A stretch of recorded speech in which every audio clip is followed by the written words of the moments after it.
Spain gets downgraded yesterday. The markets don't seem to react. Why didn't the markets react to this?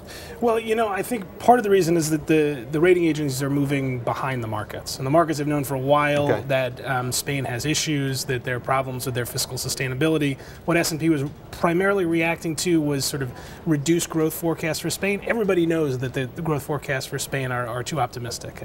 The other issue is sort of perversely, the fact that Spain is having trouble might increase the likelihood that the ECB acts and steps in. So you saw particularly equities are reasonably strong in Europe this morning. That would follow if indeed the central bank does step in and do something like another LTRO that lifts asset prices. Yeah. So the clock is the clock ticking on Spain now in terms of its bond yields and the clock is definitely ticking on Spain. The issue with Spain is how do you finance the government? The domestic sector, the household and the corporate sector, does not provide enough savings to finance Spain. Spain needs money from the outside. The outside is not lending to Spain, so the ECB has stepped in through the banking system to make up the gap. That can't last forever.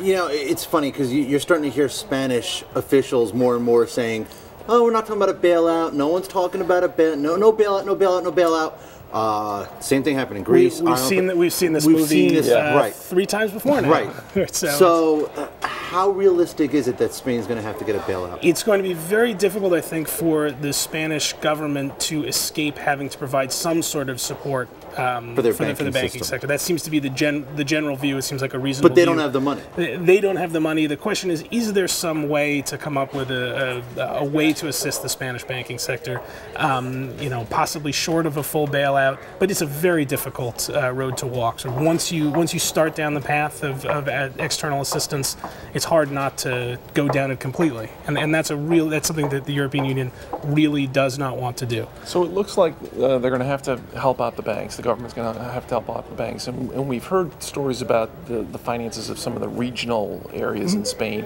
Do we know any more about this situation? We know that those are not getting any better. The central government is trying to exert more control over the regions to try to figure out a way that that the central government is able to contain those deficits. Right now, it's very difficult for them to do so, but the borrowing is all generally centralized.